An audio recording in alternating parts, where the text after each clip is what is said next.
You're listening to Broncos for Breakfast with Nick Kendell and Scott Kennedy. Head on over to milehighhuddle.com for all things Broncos. Good morning, Broncos country.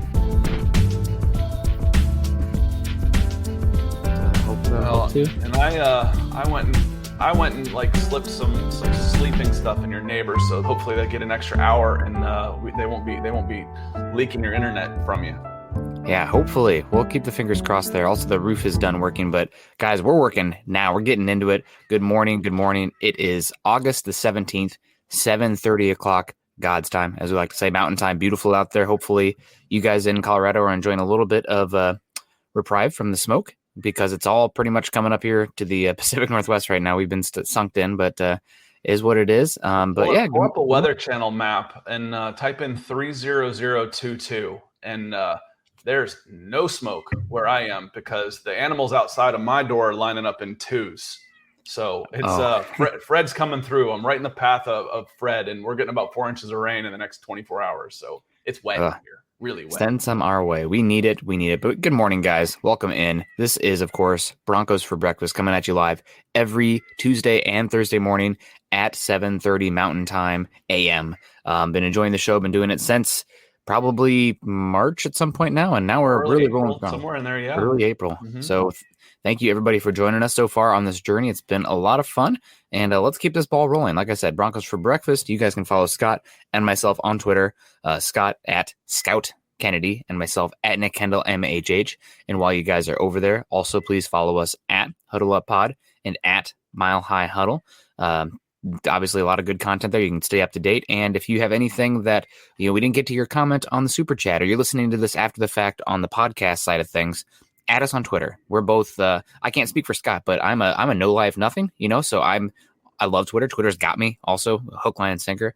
So if you ask me a question on Twitter, you're going to get a response. And also an excuse to stop working on something else and talk some football. God bless it. Thank you for that, Twitter. Also, if you guys are joining us today on Facebook, click those thumbs up. That helps us a heck of a lot. We got a heart coming in from Gary Leeds Palmer, the one and the only Jerry Holen, and Dave Glassman, and also a like coming in from Andrew Lampy. Thank you guys very much. But also, if you haven't clicked the thumbs up, the heart react, the care react, the wow react, any of that yet, please do so. And while you're there, also go to facebook.com/Mile High Huddle. Become a supporter on top of facebook.com/Mile High Huddle pod. We got another heart coming in, or another like. Charles Tudor, how you doing, Charles? Thank you very much for that like over on Facebook. Guys, be like Charles, answer the call of action. Help us a heck of a lot. If you guys are joining us on YouTube today, please subscribe, like, and share. That's probably the second most helpful thing you can do to support this show. Help Scott, help myself, help Chad, help Mile High Huddle. If you guys go to YouTube, subscribe, click for the notifications, like the video on YouTube, etc. While you guys are over on YouTube, also go to Scott's channel at youtube.com/C/Scott Kennedy. I'm going to drop his chat right now, or the link as well in the chat. If you guys click this right now, it's going to get you to Scott's channel. Scott's got, we were talking about a little bit earlier, he can do some things on his channel that potentially others can't, given where we are right now, which is great. So if you guys want to check out maybe some Drewlock content or something else going on Scott's channel, make sure you go follow that link and subscribe to Scott's channel. Scott's, let me get you right when you're getting a sip of coffee. That's okay. I heard my name and started cutting it short. So. We actually started doing some Premier League stuff. 8 o'clock, it's Premier League for breakfast. My best friend's a big Arsenal fan. I'm a big Chelsea fan, and we both know a lot. We both pour a lot of time into watching international football. So I was like, hey, let's start. Let's just do it for fun. So we're doing that at Mondays at 8. And then I'm getting back into interviewing other publishers, other reporters from around the country. So with the Falcons and Titans, we talked to my friend David Beauclair, who runs the Titans site over at Fan Nation on Sports Illustrated. And he gave us some insight on who was healthy, who wasn't. And I'm going to try and get Miami Dolphins this week too. I know, I don't know if they're on Denver. I think they're on Denver's schedule. I haven't looked at it. Do the Miami plays Broncos play the Dolphins this year? Oh man, not that big a deal. Anyway, those are the type of things we're doing, and and add in some highlights of recruits and doing some sound bites of players and that type of stuff. So kicking it back up a notch again. Yeah, awesome. I don't see the Dolphins on the Broncos schedule, so we'll find out, I guess, but does not appear to be the case. But yeah, guys, let's say hello to the chat. We got a lot of people coming in right away. Thank you so much. Mo Ron's in the house. Good morning, Nick and Scott. Good to see you, Mo Ron. We got John's in the house as well. D. Herrera. See, I remembered it that time. Good morning. Good way to start the morning. Absolutely, John. Thank you for the positivity as well. We got Max Power talking about a good way to start the morning. $2 pound coming in here saying, morning, guys. Which 5 do you think get cut today? And Mo Ron had a good list here. I'm just going to piggyback off Mo since he has a list. I don't have to be clicking back and forth and taking my eyes off the chat. But he mentions Duke Dawson, Nate Harrison, Savion Smith, Barrington Wade, Brandon Mack, DeMontery Pearsonell, Devontae Dukes, Nolan Logenberger, Austin Schlattman, Quinn Bailey, Drew Himmelman, and Austin Fort. Not all these guys. I don't think they will do that. But I could see Barrington Wade. Got to be another 5 by next Tuesday. Yeah. You know, so there's they got to get down to 80 by next Tuesday. If you can get ahead of the game, you might. So it's that's a good list. Yeah, maybe I have a hard time saying for sure Austin Schlattman, given his center ability. Don't want to move on from him just yet. Duke Dawson, I think, and Savon Smith have both flashed. Austin Fort and Drew Himmelman also ones that I'm not looking to get rid of just yet, but we'll see. You know, we're talking bottom of the barrel guys here, but you know, and it's also a lot of stuff that will be dependent on reps that we have not seen, right? There's only so many reps that can be done in the game. A lot of it's probably going to be on who's in practice, who's getting it done in the classroom.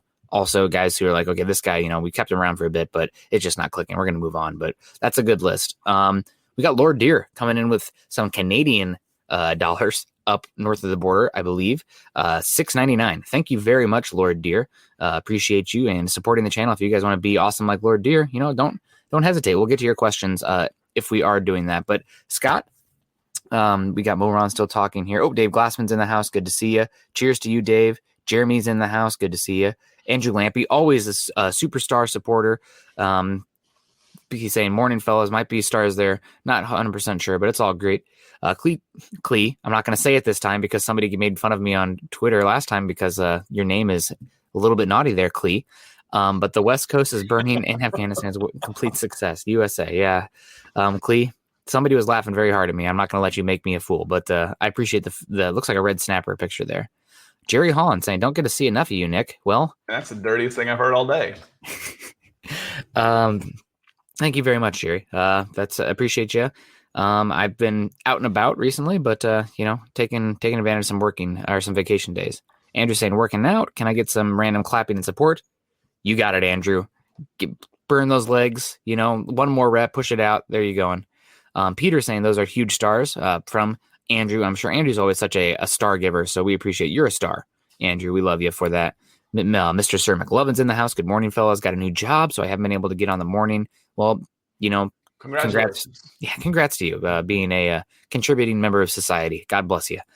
Victor Rios coming in. Good morning, guys. Good to see you. Joey's in here saying the best thing Broncos did was draft Williams. He's going to be a monster and really open up the play action passing. Let's get into this. Let's get into Joey real quick. Talking about the game. I'm going to keep the chat right here so I don't miss any of you guys coming in here. But Broncos rookies, specifically the first 2 rounds, not just this last year, but the year before, making plays out there looking good. You know, in theory, this is what you want from your first 2 draft picks, right? Jerry Jeudy, KJ Hamler, Patrick Surtain, Javonte Williams. Doesn't always work out that way, but the Broncos look like they actually have a pretty good foundation here with those 4 rookies. And those guys not only look like contributors, but they could be like big time players for the Broncos. And this is going to be a Captain Obvious statement, but sometimes the obvious needs to be stated. I've noticed through the limited amount of football we've been able to watch that the second year leap has been bigger than usual because these guys have had camps. Mm-hmm. You know, the rookie class last year had it tough, and you're always going to have a player take a step forward. I mean, yes, there's a sophomore slump that's a name for a reason, but for the most part, the guys are now seasoned pros. They've got 16 games under their belts, a full training camp, but this is their first full training camp. So the second year guys that I've seen have really made a bigger leap than usual so far. And then the young guys coming in are talented. You know, the rookies coming in are talented. We knew all about Patrick Surtain. You know, we've talked about him a lot. And, while some people may have wanted a quarterback, if you weren't going to take a quarterback, this was a fantastic pick. Yep. And if he ends up being, as good as we think he can be, you're not going to worry too much about missing on the quarterback, no matter what that quarterback ends up doing. The defense yesterday. See, I watched it yesterday. The defense won. They have? They had 8 points by themselves, a safety and a touchdown. So tack on an extra point, it was 9-6. They won the game. So, but yeah, Surtain had a big game. Do we expect to pick six every week? No. But do we expect a heck of a player? Yeah, we do. He's good. Yeah, he was really impressive. I think the number one defensive back in football, according to Pro Football Focus last week. Now, take that with 20,000 grains of salt, enough to fill a beach, because it's preseason. Not all the starters are out there. It was Kellen Mond throwing it out there, not Kirk Cousins. It was a smaller sample size. They're playing vanilla defense out there, but still, he looked not only like did he belong, he looked like a guy. Like when you're watching college football, especially true when you're watching high school football, there's like your eyes gravitate to the obvious talent. There's guys who are built Jim different. Donnan used to coach the University of Georgia, and he was talking about the guys. I want my wife. No offense to the women out there, but his wife might not be into football that much, because when we go to recruiting, I want my wife to be able to pick them out. Yeah, and I actually tested that my first year doing that. I joked about it because you could tell it was my first year because my wife actually went to a spring game with me. And there were 9 guys between the sophomore and senior classes that ended up signing D1, but only one of them went to a Power 5 conference, a Power 5 school.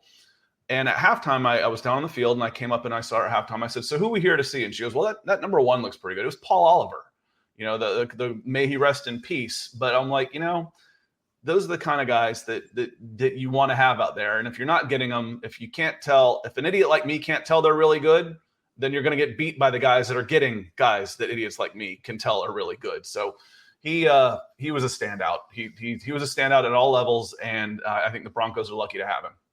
And he's still so young too. Turned 21 in April, and he's so long. He's just so big, right? Even for a cornerback, and you don't really appreciate that, even because Alabama. Okay, he's playing college football. He's big. He's big for NFL standards, and now he's playing like some kind of linebacker box role as well. I'm so excited to see what they're going to do with him this year. He is such a unique player. Some comparisons to guys that are long, but Surtain's not just, he's not just tall. He's big. Yeah. He's physical, and when you can cover like that, it gives you so many options. He's such a weapon. The versatility that you can use him all across the back 5. You can drop him up. You can walk him up as an outside linebacker in coverage and rush a passer. It's just, it's a wild card out there. And, you love those guys. Defensive coordinators love those guys, and offensive coordinators hate them. It's like, where the hell is this guy going to be coming from? And oh, by the way, we'll just man him up on a receiver if we need to, and take away that out route. And we better not throw it that way, or it's going to go the other direction. Yeah, no, absolutely agree with you. We'll get into some more Surtain here. I want to keep talking to the chat here. Everybody's coming on in. EJ saying good morning, Nick and Scott in Broncos country. We love you, EJ. Thanks for joining us today. Gary Leeds Palmer. Gary's an OG. Love you, Gary. Broncos for breakfast. Best pod ever. Gary, I'm blushing. That's too nice. We appreciate you so much. Jillian coming in here. Knows a thing or two about football. Love you, Jillian. Thank you for joining us. Jillian Richard Reese. Do you think there will be a trade between us and the Colts where we get Deshaun Watson? I'm not sure. I think all the Deshaun Watson stuff for the Broncos is on ice currently, waiting to see what happens there. But I really am skeptical that you'd see a 3-team trade with the Colts and the Texans, given they are divisional rivals. That'd be like, let's say Mahomes is disgruntled and wants out, and we work a deal with the Chiefs and the, Washington football team. It's like, we're not going to help the Chiefs out to do any, although I guess we'd be very excited to help them get rid of Patrick Mahomes. So maybe I'm talking myself out of it here. I think the rule of thumb is send them out of the division and send them someplace cold. Yeah. Yeah, gosh. Dave still coming in here with the hearts and the lock reaction there. Got to talk some lock at some point. Nice stars, Gary. Agreed, Peter. Gary's a real one. We got Steven in the house. Good morning, guys. Drewlock is my quarterback. Tim Tebow was just released. Timmy didn't have a good enough block out there. That's okay. We got Mark Lindemode in here. People losing their minds over, Tim Tebow getting this opportunity. Who cares? Really, who cares? Good for him. Go out there and give it a shot. It's not like he's costing somebody else an opportunity. There's 100 guys at camp. 53 are going to make it. Yeah. You know, there's I don't know. I'm not too. I don't get too upset about what Tim Tebow does or doesn't do. Frankly, I don't care. Yeah, he's low on my list of priorities. Yeah, I don't care. But thanks, Mark, very much. We got Peter saying good evening from Cambodia. Good to see you, Peter. Joseph T. Fisher, good morning and go Broncos. And it's no Dolphins this year. Yeah, I just looked at the schedule. No Dolphins. That's okay. We played them last year and made Tua look like a pile of poo.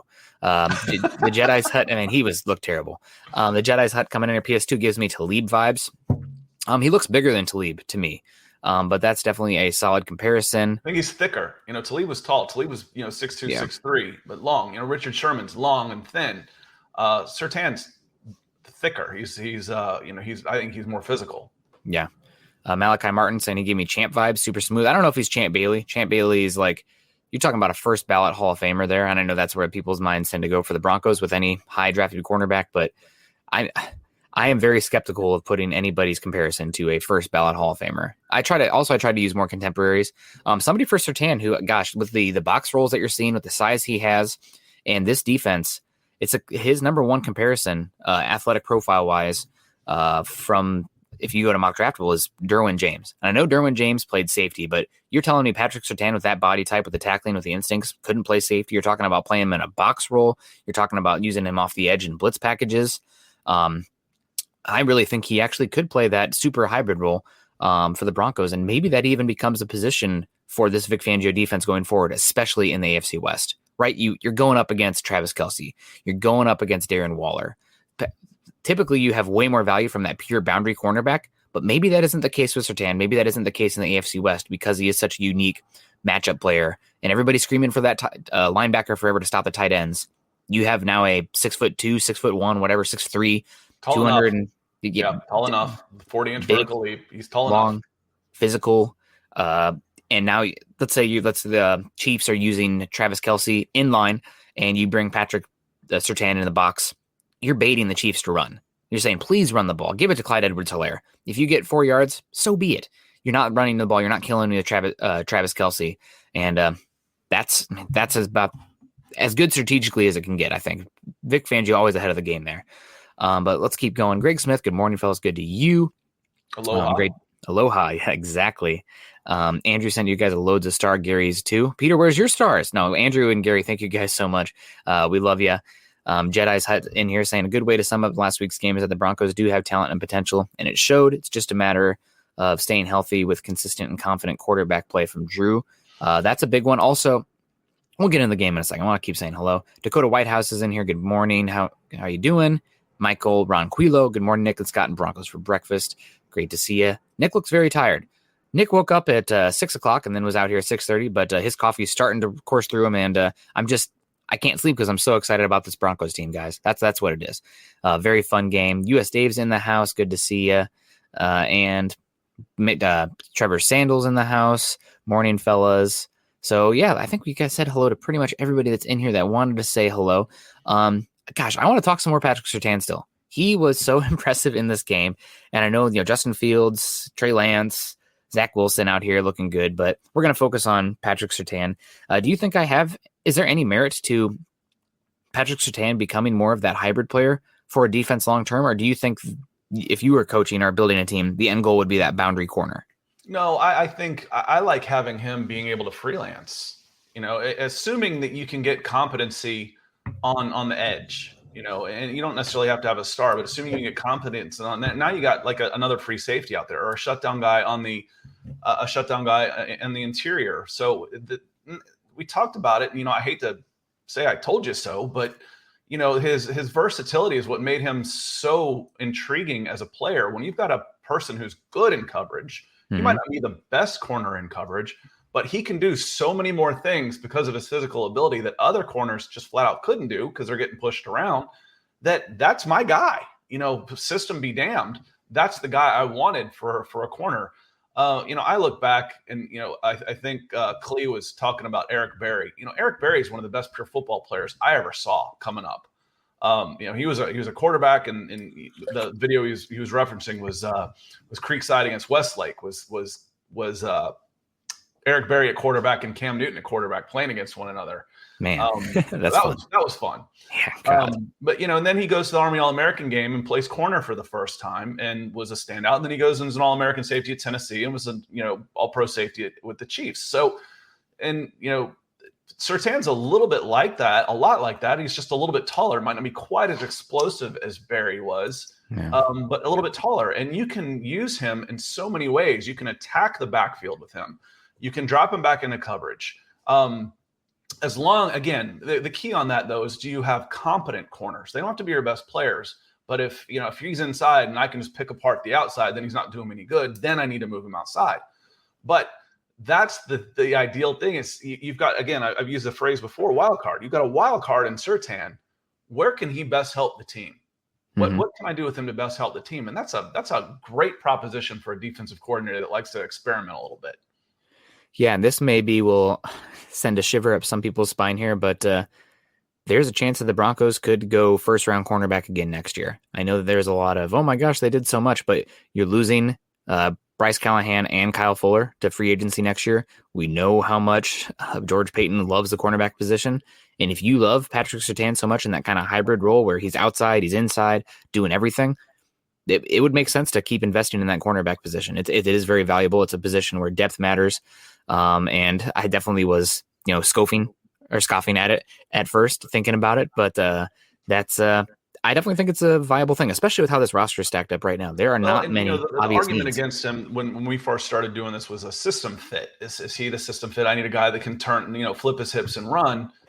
But as we've talked about, general managers aren't drafting for systems, so to speak, because they're drafting for 10 to 12 years where systems change every 2 years. How long are defensive coordinators in place? How long, especially if you're a team like I've been watching, you're changing head coaches every 3-4 years. Surtain may play under several different systems and different head coaches. How many offensive coordinators has Drewlock had since his freshman year?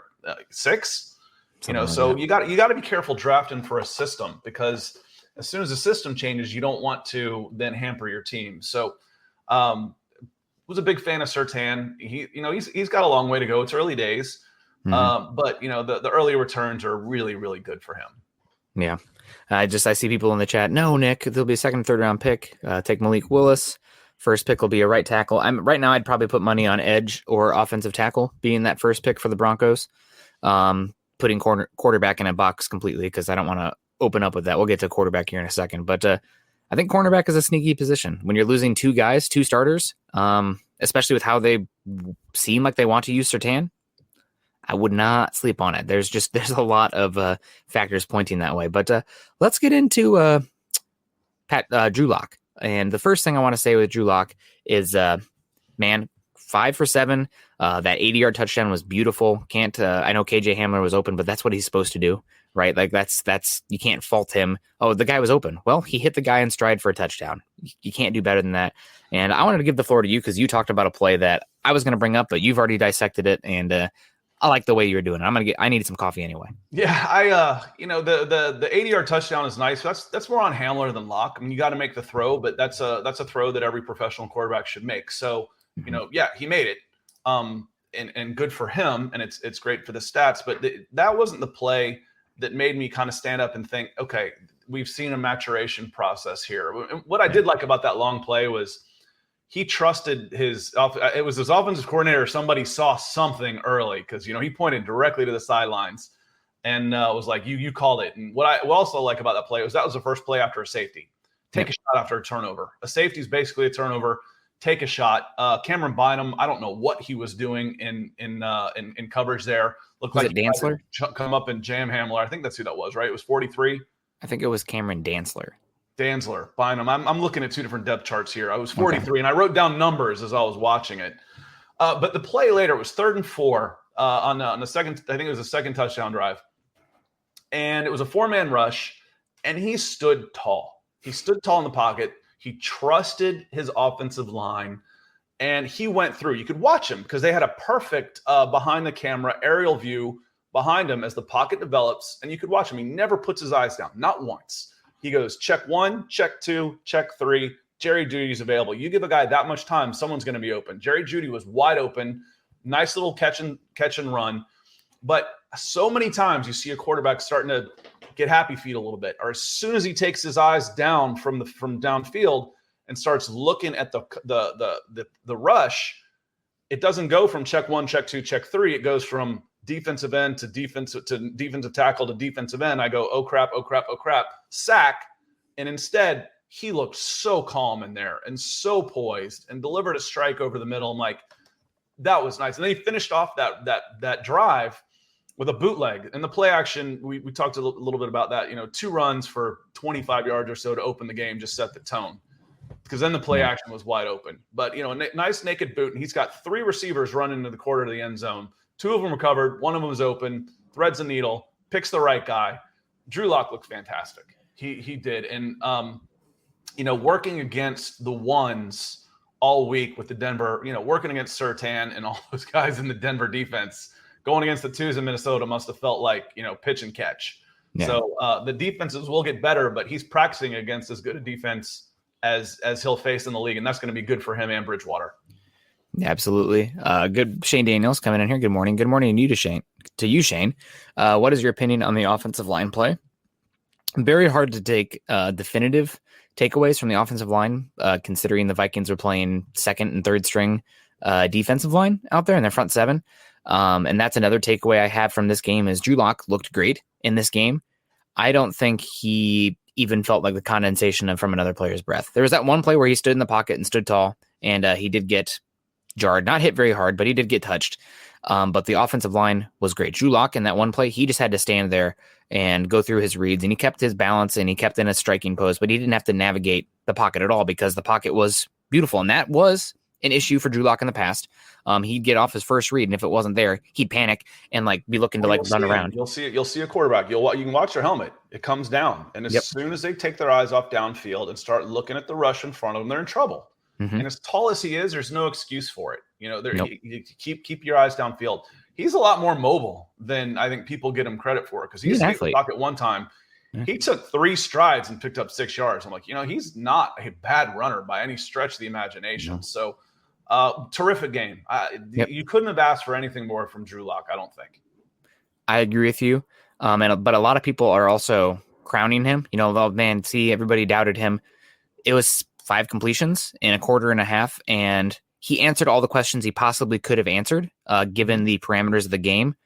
But it's going to be 6-8 games into the regular season, assuming he wins, before we have enough data, specific examples of questions that we have. The question is could Drewlock have done any more? No, he was great. Mm-hmm.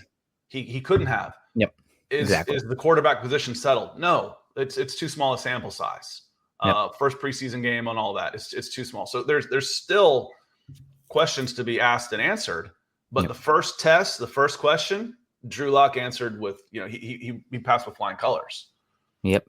But I definitely want to give a shout out to the offensive line play. I know that they played 2 of their starters and a lot of their backups, and some of the Broncos' backups on the offensive line, especially on the interior, are better than what a lot of teams have. So the offensive line dominated. They did in the run game and the pass game. Both quarterbacks are kept very clean. And when the bullets are really flying live and there is pressure getting through, I'm curious to see how Locke does, because under pressure last year was an issue for him. And his play kind of devolved when he'd get hit a few times. But again, we can only go off of what we have. Offensive line provided almost a perfect pocket every time. And Drewlock delivered. That's not a fair expectation of the offensive line. The set the tone with those 2 running plays. Yes. You run Javonte Williams for 2 first downs on first 2 plays. All of a sudden, the play action opens up. It's all the synergy. It all plays off one another. You stuff those 2 runs, and you're looking at 3rd and 12 instead of a couple of 1st and 10s. Things change. But we had a couple of nice supers come in that I wanted to make sure we highlighted before we got too far down the rabbit hole here. Yeah, Justin Jarvis coming in with the picture of Ace Ventura and the Tutu. Love it. One of my favorite movies. If someone told me that Locke and Bridgewater would be number 1 and number 2 in passing rating, I would have told them to pass the good stuff. I know it's preseason and every starter sat for the Vikings, but it's still fun to think about. It is fun to think about. It's, again, we can only go off of what we have. You don't want to make a mountain out of a molehill, because it is preseason. Like you said, they're playing, not only are they playing the backups, they are playing 8th grade defense, with rush 4, drop 7, just standing in your zone. There's nothing complicated going on there. It's not hard for the quarterbacks to read either. It's if your guy's winning his one-on-one matchup, then you can get to it. So nothing, you don't want to make too much of it, but still, they went out there and executed. And given what we were hearing about the joint practices and how they were struggling, it could have gone the completely other way. And it would have been pretty toxic out here in Broncos country, especially on the social media. So I'm happy it didn't go that way, but still, I'm a little bit guarded as far as, I'm not ready to plan the parade, even though they both were good. Yeah, and two things. One, we talked about raising the floor. It's a phrase I like that Nick uses, raising the floor of the quarterback play. It's going to be better this year. Quarterback play is going to be better this year. Yep. Couldn't get much worse, but it's going to improve, and we're going to see that. And two comments below that, Jimmy Anderson. Apparently, Scott needs to stay out of the tanning bed. I like it. Jimmy, dude, it's summer in the South. Both of my kids play sports. I'm in Atlanta. It was 90 degrees, and I was out in the sun on Sunday at a soccer tournament for 6 hours.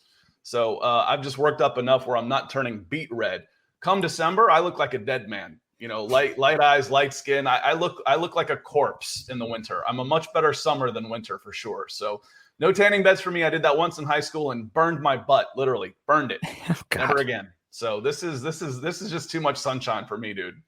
You and that cornerback for the Vikings both got your butts burnt. KJ Hamler. What's funny is you see Zimmer. Zimmer looked like he just got off the mountain. Yeah. with the ski goggles. I'm like, he looked like he had those raccoon eyes, like he just got off, just got done skiing for a week and hadn't seen the sunshine in 2 months. He does have a degenerative eye disease, though, right? Yeah. Okay. I mean, you can still use sunscreen on the rest of your face. True. DeAndre Weatherspoon coming in. He looks like he's got a Patrick Surtain picture there. Maybe it's Trinity Benson. Good morning, guys. Go Broncos. Good morning to you, DeAndre. Another super coming in here. $20. I love these orange $20 coming in. Keep them rolling, guys. Kyle Wielden, always coming in. Very super generous. Good to see you, Kyle. Thank you for joining us on this fine Tuesday morning. $20. Good morning, guys. Fun game to watch this weekend. Surtain looks like he's going to be a baller. Absolutely. I mean, George Payton's talked about it. He's going to get critiques about the pick until the Broncos have the quarterback position figured out. It's just that important. But the Broncos look like they have, based on one preseason game, which, don't start making his bust for Canton yet, but based on one preseason game, he looks like an absolute hit. He's also playing one of the most valuable positions in football. And it looks like the Broncos got another core long-term building block in that secondary. And you're going to need those guys in the AFC West. But Justin Herbert, Derek Carr, Patrick Mahomes. Now you have Justin Simmons, who's an obvious long-term building block for that secondary, on top of Patrick Surtain. We're going to figure out how the defensive front plays itself out. Draymond Jones, Bradley Chubb are those guys that are going to be worth being building block pieces as well long-term. But I think we're pretty safe to say Surtain and Simmons are going to be those guys in the back seven. So, yeah, he looks like he's going to be a baller. Based on one game, he looks different, man. He's so big, so long, so smart too. One game where we've gotten to see him out there, but he was taken ninth for a reason. And one of the things we said about this draft was several times, you're either going to get your quarterback of the future or you're going to get a player you're going to be really excited about drafting in the top 10. Yep. And the Broncos did. The Broncos got a guy they're going to be really excited about, and fortunately, so far.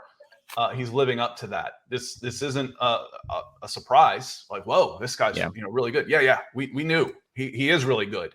And hopefully he's hitting the ground running and all those things that we said why we liked him to begin with. He got to show. Hopefully, he just stays on that same path because he's a hell of a football player. Yeah, no, absolutely. He's so fun. Clee coming in here. Who knew you needed to have a competent O-line to help the quarterback? I just wanted to put a little dig in here, Clee.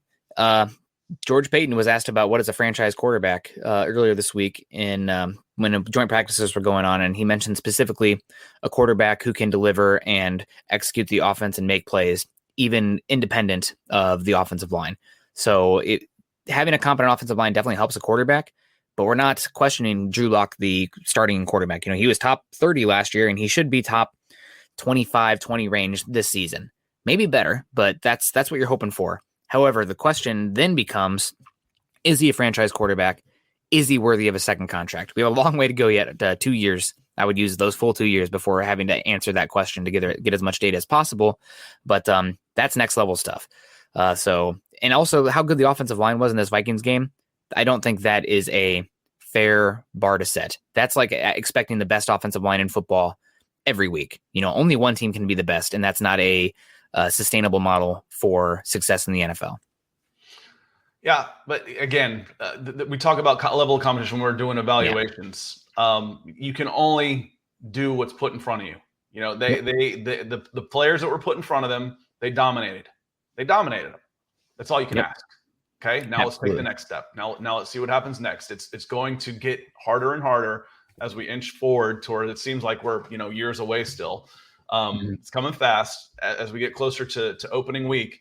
But the question was asked of them, of the offensive line, of the defense, of the Denver Broncos. The Broncos answered. Yeah, absolutely. Chris coming in here, Chris Beeston over on Facebook. If you guys are joining us on Facebook today, click the thumbs up, the heart, the wow react coming in from Tim Durr. Good to see you, Tim. Chris saying, morning, everyone. Good morning to you, Chris. Here we go. We got Nick, are you going to the Bronco game Saturday? I will be deep, probably in the Olympic Mountains. I was supposed to go backpacking. I was supposed to do a 5-day, 50-mile trip in the Central Cascades this week. And looks like I'm going to be smoked out there. So I'm hightailing it to the peninsula and probably going to get up next to Mount Olympus. Going to get as close as I can get to Mount Olympus without actually climbing it. I need to take technical gear, the ice axe, the ropes. Probably not going to do that this weekend, but I'll probably do a 40-mile trip in the Olympic Peninsula instead, seeing what the weather looks like. So unfortunately, no, I'm not going to go to that game Saturday, but don't worry, guys. I'll be back to recap it and check it out. Also, it's preseason. I'm going to the game next year. The Broncos are actually coming to Seattle for a regular season game in 2022. Mark me down. I wish they would just announce the schedule now so I'd get my tickets. Jeremy coming in here. You got to be excited when your question marks look like check marks after game one, as much as they could be check marked. Right? That's like Scott said. Any questions that we had, we answered as much as we could. The questions that were asked, not any questions that we have, because there's more questions to be had, but the questions that were asked of the Denver Broncos on Saturday were answered. And the tests that they were given, they passed with flying colors. Yep, 100%. Trevor Sandel coming in here saying Nick is all about facts and stats. Bleep bloop, just trying to do the robot over here, trying to take the emotion out of it. I was hearing the statistics and numbers for Drewlock give him a 31% chance he is a franchise quarterback, probably coming from Andrew Mason there, one of my favorites. What say you? That's probably about right. With these numbers, I think it was he ran the database 29%, because if it was 29%, I'd take the over. I could get the data for you if you were that interested. I talked with Mace a good bit, but he probably ran all the quarterbacks in the last decade with the specific statistical parameters that he had and the chance that they become a franchise quarterback later on. The two that I can think of in the last decade that struggled as much as Drew did the first two seasons, but then would go on to become legit franchise quarterbacks would be Josh Allen and Ryan Tannehill. That's probably where that 31% is. That's who's carrying most of that weight. But is Tannehill really that guy? I mean, he's in his 30, 31, 32 now, or is he just a guy that's in a good system? We'll find out. I mean, yeah, I might be a little biased because, talking about Arthur Smith right now, but he lost his offensive coordinator, and he never showed anything that he was going to be like he was under Arthur Smith. Yep. So, is he a system guy or is he legit? We're fixing to find out. He's definitely competent. They're paying him like he's an elite quarterback. To me, what's franchise even mean? Franchise to me means, you're talking about a top 10 quarterback, which he was last year for sure. Past 2 years he's been, and means I don't have to worry about that position, period. I can focus everywhere else. I can win a Super Bowl with this guy. To me, that's what a franchise means. Franchise guy means I can win a Super Bowl with this guy, not just a statistical outlier like Trent Dilfer winning a Super Bowl. But a legitimate, this guy gives me a chance every season. Yep. And it's so hard, too, because we're going right now, the conversation with Drewlock hopefully changes this season with him playing well. I'm not expecting top 10 this season. Then the conversation shifts to, okay, he's really good, but you're paying him absolutely nothing. And because of that, you can stack up an incredible roster around him.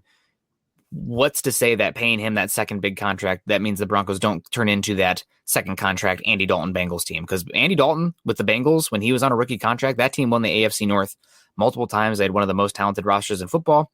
As soon as they paid him, the team went in the absolute crapper because he just wasn't the guy, right? On a rookie quarterback, definitely good enough. You can put a good team around him. Great. Once he was paid, not ideal. So that's the one that hopefully that's where the conversation changes this year, because that means that Drewlock's playing in that like 25 to 15 range. And that means this season is going to be very good. But new questions arise based on the new data we get. So let's keep good. DBA's in the house. Good to see you. Good morning, y'all. Good to see DeAndre Witherspoon. If everything goes well, can the Broncos make the playoffs this season? Scott. Yes. Done.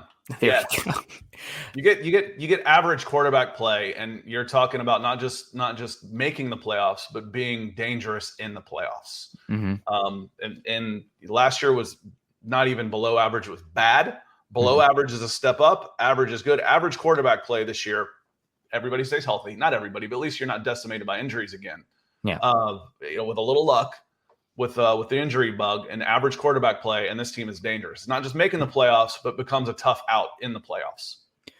I mean, we've seen it with the Titans a few seasons. Now their defense has wilted quickly, and that's I guess that's the telltale for building a defense, right? It's not sustainable. You have typically 1.5 years before you regress to the mean, historically speaking. Especially the Ravens. Yeah, well, they're the outlier. The Ravens and the Vikings have been like the two teams that have had very good defenses the last 5 years. The Vikings imploded last year with the defensive tackle injuries. But historically speaking, defenses tend to regress quickly to the mean.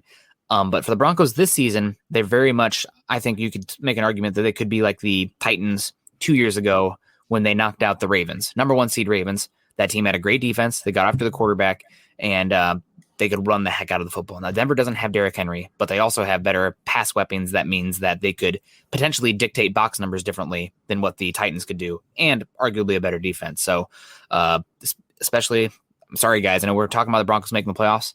Don't think the odds are very good that they win the division with the Chiefs in here. So they're playing on the road. But you know what travels in cold weather football on the road? Defense and running game. Exactly. So, and also Drewlock has struggled in bad weather condition games, but you can figuratively and literally take the ball out of his hands if you are playing great defense and running the football and focus more Titans talk here today. Gosh, it's the Titans podcast. Most efficient passing game in football last year was the Tennessee Titans. And it's not because Ryan Tannehill is incredible. It's because they were going for the big plays, the play action passes, because the box numbers were huge and they could get these efficient big chunk plays off of that. That's what you're hoping to see with the Broncos this year, with a good run game, good offensive line, and these pass weapons that they have. So we'll see. Andrew coming back in here, Andrew Lampy, and I definitely wanted to get into this one. Somebody that a lot of people slept on. I slept on coming into the draft, did work on him afterwards. Like, okay, I see the flashes. Caden Stearns. Andrew says, don't forget about Caden Stearns. Kid looked pretty legit to me. Stearns was a high recruit. You can probably speak more to that than I can. Obviously, Texas, historically a team that has, not historically, but the last decade, bring in high recruits and they tend to underwhelm, but Stearns has looked really good. Great athlete. Is actually, one of his big questions at Texas was his tackling. And Vic was like, he looks good out there, but tackling's a big deal and we can't figure that out until games. Looked good to me in that game. And I know that people are, they love to hold on to their known quantities. I remember when the Broncos traded TJ Ward, I did a solo pod and people were crying in the chat. Why would the Broncos do this? I don't think TJ Ward even play a snap for the Bucs after that. But the future after Kareem Jackson in Denver looks okay. I think you can put that one to bed. If obviously you don't want to lose Justin Simmons, but Caden Stearns / Justin Simmons, you're probably going to be okay at safety. So that's just one less thing to worry about going forward that you can figuratively bank on. Not 100%. Let's say you're drafting like 12 and Kyle Hamilton falls to you. You probably just take the free talent and move on. But the Broncos look like they're in a pretty good spot with the safety position now and going forward. And again, it wasn't a high pick on him, so being able to get good value, you said underperformer. It might be underperforming is a pretty good way to describe the Texas Longhorns period for the last decade. So he had to kind of come out and remind everybody that, hey, I can play. It's odd that the Texas guys are getting overlooked because they're Texas guys, but he can play. So looking forward to seeing more of him for sure. Yeah. Absolutely. Peter coming in here is talking about late round draft picks that are developmental players that give you flexibility going forward. I told you that Stearns was picked for a reason. So that's a very good one. And I agree with you there. I was more hyped on Jamar Johnson, but Jamar has been injured. So Stearns is running with it, and Stearns is a better athlete. Caden coming in, or Jeremy saying Caden's athleticism really showed. He was flying out there. Really good to see him. Vic Fangio, man, if there's any player or coach in the league that knows how to pick out a safety, Vic Fangio is one who's done a phenomenal job with that historically. Another guy who stood out to me, not to the extent that some of Broncos country is pushing, but Justin Strnad looked competent out there in coverage. He's not going to be this all-pro. He's not the second coming of Al Wilson, in my opinion, but he is one that he looks competent out there. He could be a starter. I'm not worried about him being a starter. He's not going to be a plus player, but he's not going to kill you. And at linebacker, that's fine.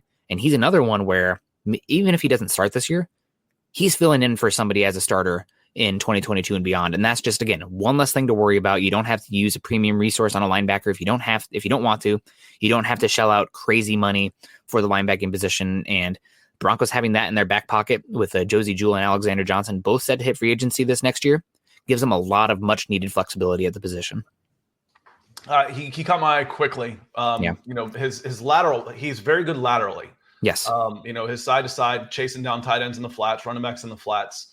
And you can see how important it is to have a thumper in the middle in this defense. Towards in the second half, when the third teamer started coming in, you can see that everything is funneled. The running game is funneled into the middle linebackers, and the Vikings started having some success when those tackles were getting missed, or at least taken along. So we talk about sometimes it's not the flashiest of positions. Some of these big guys that are running 4.8s, but you need somebody that's going to stop a play. You can get 3 yards. That's okay, but you're not going anywhere past there. And the defense was focusing on funneling these guys to the linebackers to be short tacklers. And that's the number one priority right now. But I had a couple of notes on Strnad early on because he, let me see where I have this in here. I said he looked good closing on pass in the flats and then attacking the offensive backfield. He blew up a 2nd and 20 in the second quarter. So he made a play laterally and he made a play vertically. So he caught my attention for sure too. Somebody that I really liked and it may have just been because it wasn't just him having success on the interior line, but Deshawn Williams was just blowing up the right guard in the beginning of the game. And, I started looking at him. I was like, Clemson guy, 6 foot, 290. I'm like, that reminds me of another Clemson guy that's an all-pro in Atlanta. Did he get overlooked because he is 6 foot? Because he was just killing the interior offensive line for the Minnesota Vikings. Now he's going against second teamer, but he's a second teamer. So I was really impressed with Deshawn Williams, number 9. Like I said, I wrote down numbers to start. I can't just reflexively spit out the names and numbers just yet. Give me one more game. But I was really impressed with 90 in the middle of that defense. Yeah, no, he flashed a lot. He is smaller, but he's got a spot on this team for sure. And the Broncos actually have some good interior defensive line depth. I know that the Broncos don't need to play these guys, but I am itching to watch Draymond Jones versus the Seahawks. That's honestly, everybody's quarterbacks, but with how much people in camp have been talking about Draymond Jones, if he could be a guy that takes that next step, that you're talking about a completely different defense. If you can get a consistent alpha winner from the interior pass rush position, that's probably the hardest thing to stop offensively if you have a game winner on the inside of the defense. Well, and one of the players that flashed to me towards the end, and there's a phrase that non-SEC fans get really tired of hearing, and it's called SEC speed. Okay? They get really tired of hearing that. It's like, well, this guy runs a 4.3, this guy runs a 4.4. Skilled players are fast everywhere. Yeah. That's not what SEC speed is. SEC speed was in the fourth quarter when Smith Marset, they're trying to get the ball because he's all this super fast, gets beaten to the corner by Andre Mintz. Number 91, I see flash out and push this guy wide for a two loss. Went to Vanderbilt. The SEC speed is in the front 7. Vanderbilt guy takes the corner, and you and I had talked a lot about the difference between being fast and being able to break tackles. Rose was having success between the tackles, clearing the trash and getting some yards breaking tackles. And the super fast guy couldn't get the edge and was if he wasn't in open field, he was in trouble. So, 91, I thought, rookie out of Vanderbilt. Rookie? Yeah, rookie. Yes. Yep. Rookie out of Vanderbilt. Undrafted. Showed some good speed on the edge too. And I think he had an injury this week in the game, but I think he was in pads yesterday. So good news for the Broncos. I don't know if he was in there, but he's another one that I'm really watching for. Maybe some of you old heads in here for Broncos country would remember the name Emmett. Doc Doc Bear, also another name. They're covering the Broncos for a long time over on It's All Over Fat Man. Chad brought him in to write some articles in Mile High Huddle. I mean, he's been a big name in the Broncos blogosphere for a decade. I remember reading him when I was like a sophomore in high school, but I talk with him pretty regularly as well. And he's saying that Mintz really caught his eye pretty consistently. Another guy who caught his eye consistently was Natain Moody, Broncos left guard. And I did think it was interesting to watch him every single snap while he was out there at left guard, looking back at Locke before the snap and then kind of tapping on Cushenberry, considering the crowd noise was minimal at best there. But still, he was out there. He has some work to do. I thought his pulls were not the best as far as targeting a guy, locating a guy. But he definitely was a plus player in the run game. And it really does seem like the Broncos are going to try to work him in there. I don't know what does that mean for the other guards, Dalton Risner, Graham Glasgow, both guys that you've invested in pretty heavily.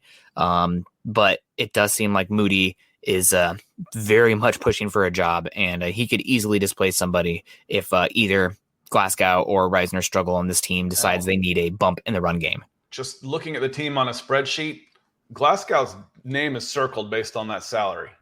Yeah. Plain and simple. It's what we would say he's the second highest paid Bronco as a guard. You got a red mark through your name already, dude. So if you're not clear head and shoulders above the guy ahead of you, you might be looking for a job again in the very near future. Yeah, let me look at his contract real quick, because I felt like his contract was at a point where it would be difficult to move on from him. But it's hard to say. Also, he has some center experience in his history as well. So that isn't the worst. But yeah, moving on from Glasgow results in a $12 million dead cap hit this year and a $7 million. I don't mean this year. Yeah, okay. I don't mean this year for sure. If it would happen, it might be because we've talked about how he moves down. And so going into 2022, it drops to 6. You do that after a certain date, it's 3. When you've got a $12 million cap hit and I can do something for 3 at a guard position, the second highest paid guy, that's you're a little nervous there. Yep.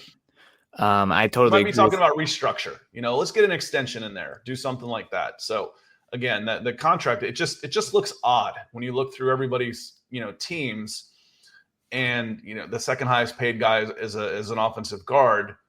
That's just abnormal. Of course, so is not having a quarterback in the double digits as far as a $10 million cap hit too. Yeah, no, that's that. You're absolutely right. I think Glasgow is one where you hold on to him for now.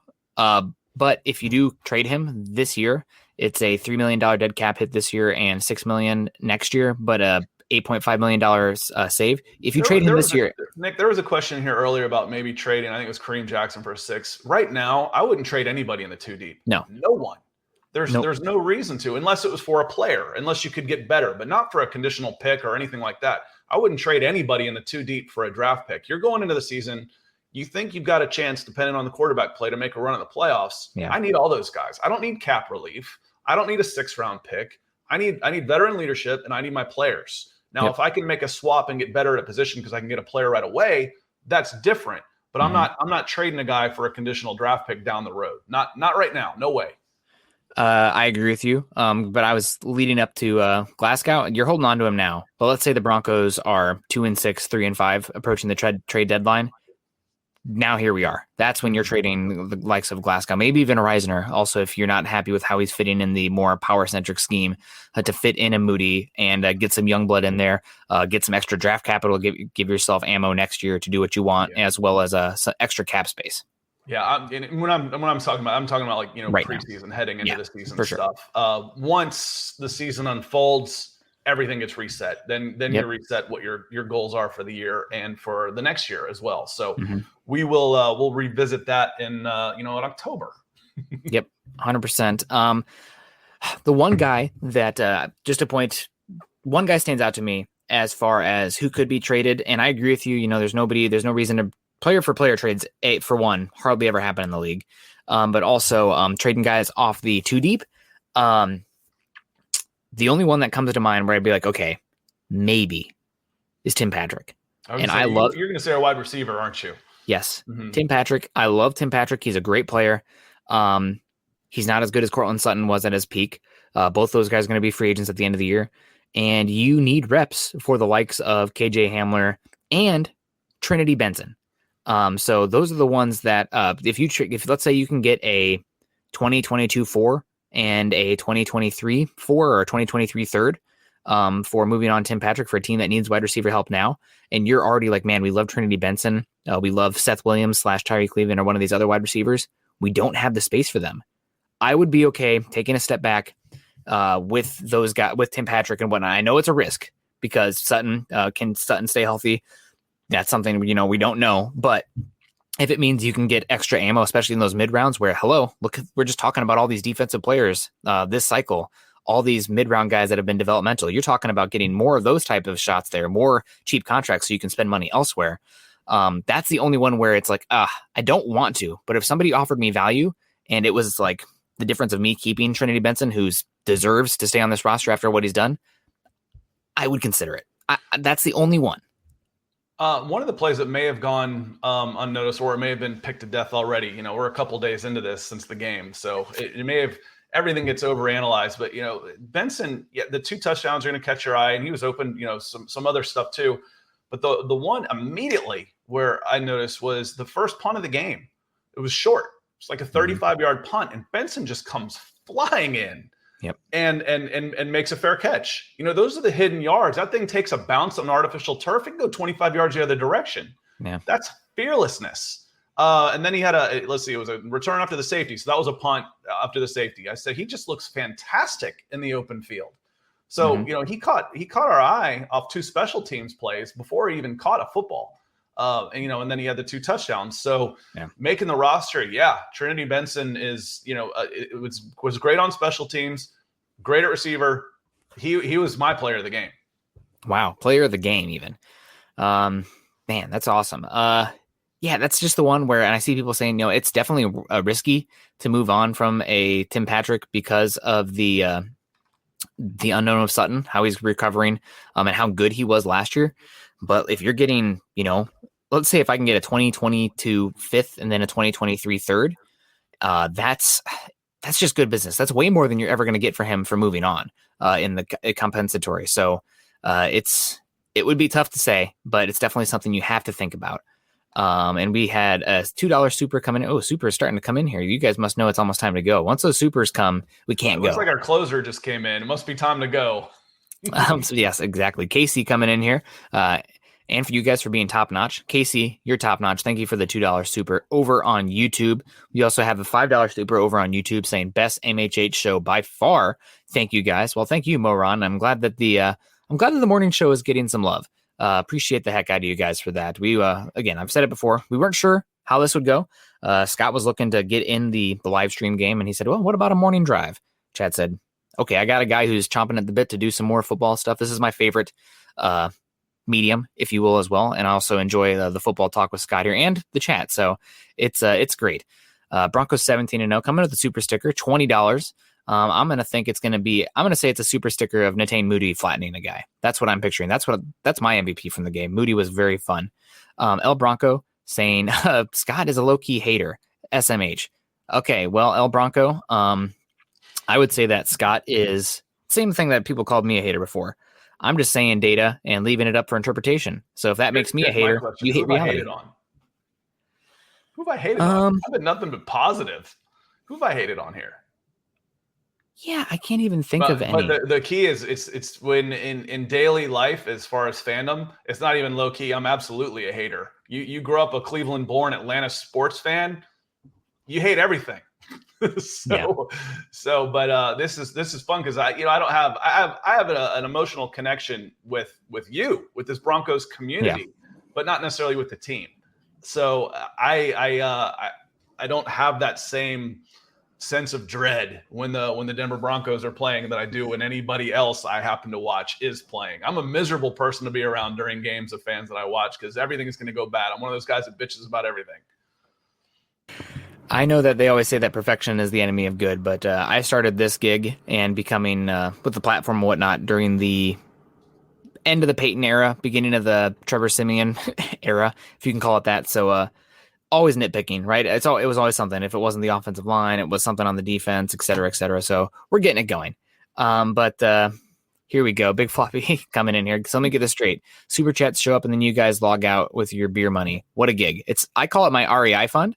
But it's fun to sit in here and talk football. And obviously Scott and I have been doing this for a number of years as well, but we wouldn't be here if you guys weren't supporting us. So we appreciate the heck out of you. That's going to have to do it for us today, though, unless any super chats come in the last minute.